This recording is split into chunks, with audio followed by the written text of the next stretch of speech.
Am I the a-hole for telling my mom I am successful despite her, not thanks to her parenting? For context, I, 31 male, have a brother, Paul, 33 male, who is a screw-up. He's a felon, breaking into people's homes to steal valuables. And in general, Paul has no work ethic, no drive to improve, no moral compass. He's rude, cruel, and uneducated. I, on the other hand, have a PhD from my country's top university. And I started my own company, which is now employing 5 people full-time plus myself and my significant other. Our lives, our mother, Mary, 63 years old, favored Paul strongly. The greasy wheels get the grease principle. I could bring home perfect grades, and Paul all failing grades besides one barely passing grade. And Mom would fall over herself congratulating Paul and buying him a new iPod, while my grades barely get me a nod of acknowledgement.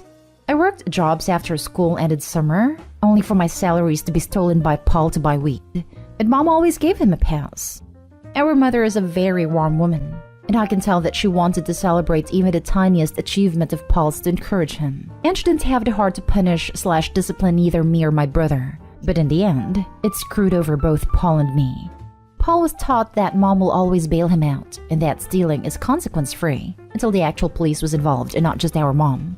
I have been slowly unraveling with my therapist all the ways in which being essentially wallpaper my whole childhood led me to having attachment issues, intense anxiety, abysmally low self-worth, and an unhealthy habit to both bury myself in work and always feel like a failure no matter how much I accomplish. Then Mom called me today to invite me to a big party to celebrate Paul getting a job. It's unskilled, in retail. By now, I fully expect Paul to be fired, or just decide to stop showing up less than 1 week in. I told Mom no, because we live in different cities and it's not worth celebrating that mediocrity. It led to a heated conversation, and eventually her telling me that I need to give back because I'm prosperous. I shot back that I work to earn all I have, and with a mother like her, it was an uphill battle.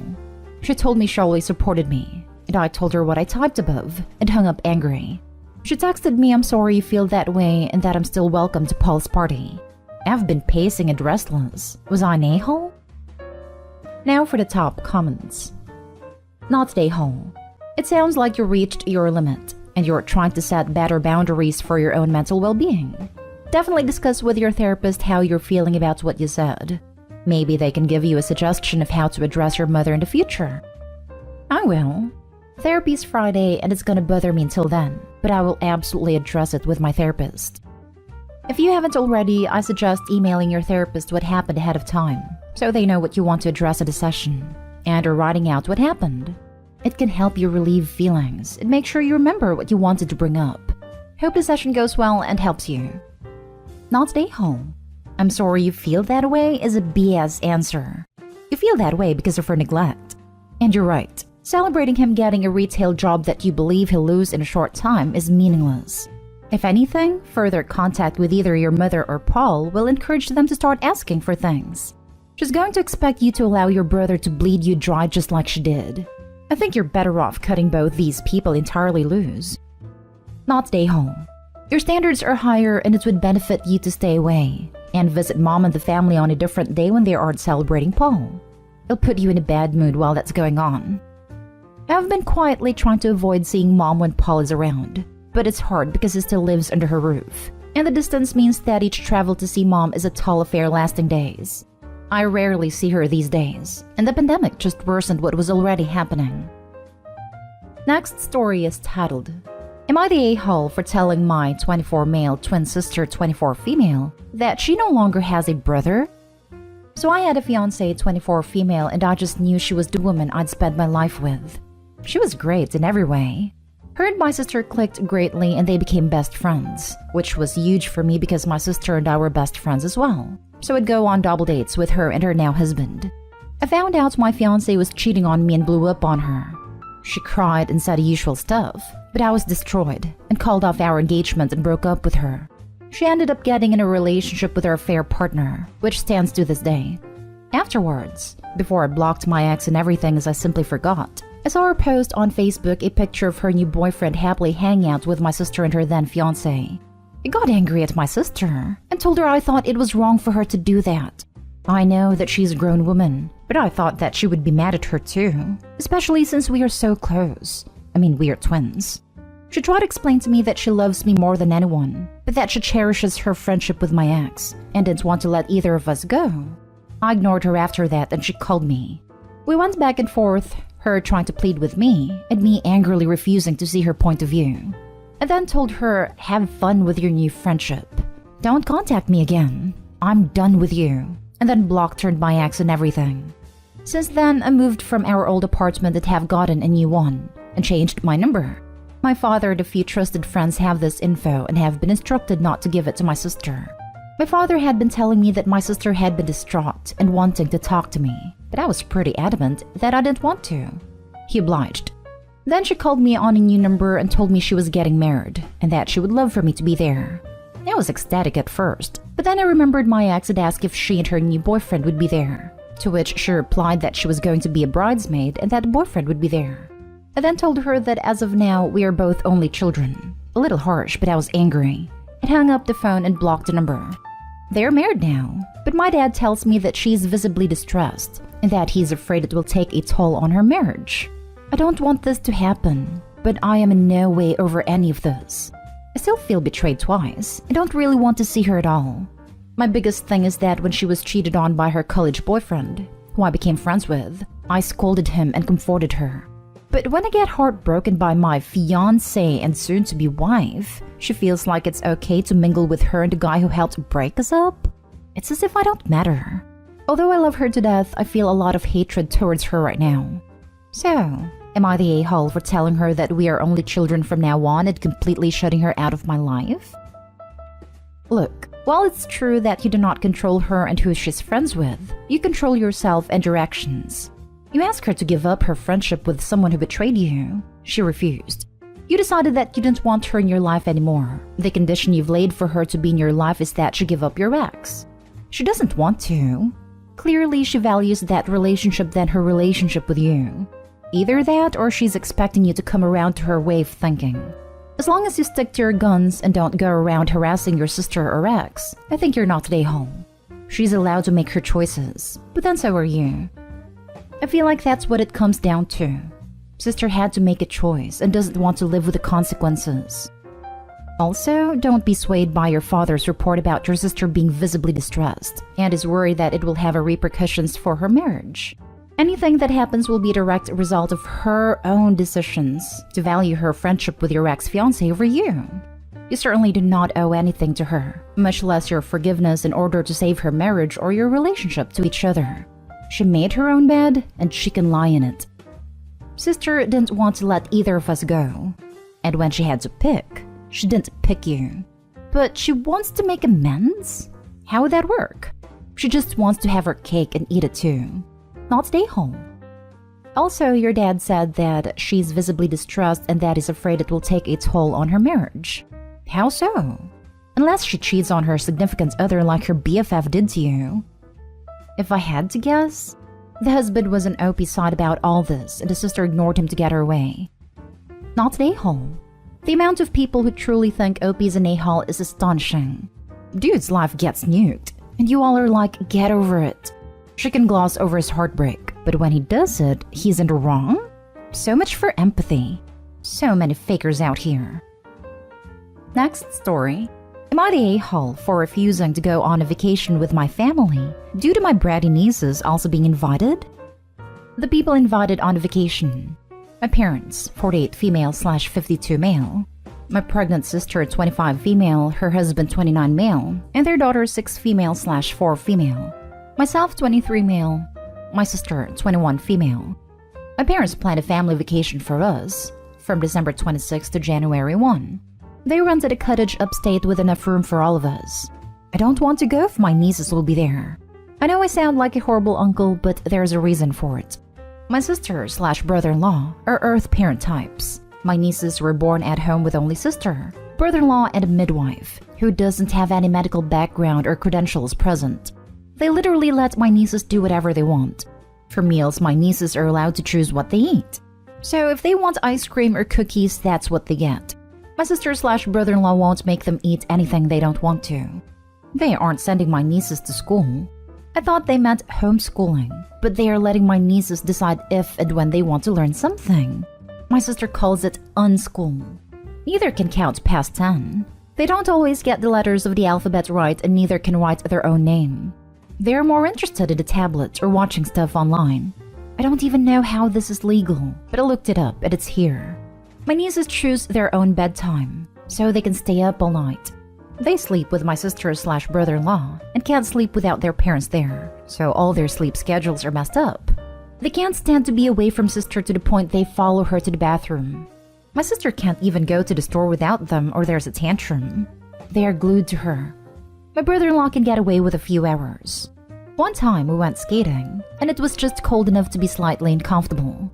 My niece didn't want to wear a coat, and my sister/brother-in-law didn't make her. They said she would experience the natural consequences of her actions, but she was 3 at the time. They've never been to a doctor. One of them purposely broke a neighbor's window, and my sister/brother-in-law don't do forced apologies, so niece didn't have to apologize to the neighbor. One of my nieces threw a tantrum because I wouldn't give her my coffee. My sister/brother-in-law made more and gave it to her and said they can have whatever they want. I should have given her mine. It's hard enough for a few hours. I can't take a week in an isolated cottage with a single satellite TV, no internet, no cell phone reception. The cottage has a landline phone, and cold weather with only one vehicle for all of us. If my nieces weren't going, I would love something like this though. My work always closes between Christmas and New Year's, so I can't say I'm working. At Thanksgiving, I told my parents I have no plans before they ask. I declined without saying why, and upset was an understatement at my parents' reaction. They are pressuring me to go because everyone else said yes. Does it make me the a-hole for declining? They're not happy. Now for the comments. Not only should you not go, you should tell them exactly why. Leaving that part out is the mistake. Tell them, stay home, have a nice vacation, the end. Not stay home. Let them experience the natural consequences of their actions. Yeah, they're setting their kids up for failure. Shaking my head. Not stay home. Dude, imagine not sending your kids to school and then also not teaching them skills and raising them to be addicted to their phones at a young age. I feel so bad for these kids. Info, why were your parents so upset? Do they think that the girl's behavior is okay, or do they simply want every one of you to be miserable together? My parents don't seem to be bothered by my nieces at all. They're upset because they wanted this to be family time together. If my nieces weren't there, I would love something like this. I think they're hurt because I'm the only one who declined and my work is closed. And they know I don't have prior plans, so there's no reason in their minds. Not stay home. That sounds like a terrible situation to be stuck in. That also sounds like child mistreatment. Those kids deserve medical care and proper schooling, and they are being set up for failure when they enter adult society. I literally can't believe the people who do this to their children. In my opinion, it is extremely abusive. Denying children any stability at all is a truly terrible thing to do.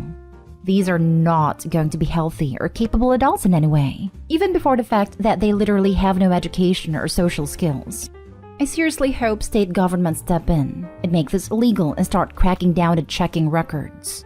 I'm not opposed to properly done homeschool, but it seems like most people now aren't doing it correctly at all. They just stick their kids in front of a screen for 2 hours a day and leave it at that. I don't understand how you can do that to a human. Now for the last story. Am I the a-hole for not carrying on a tradition my family started with my step-family? My mom died 8 years ago.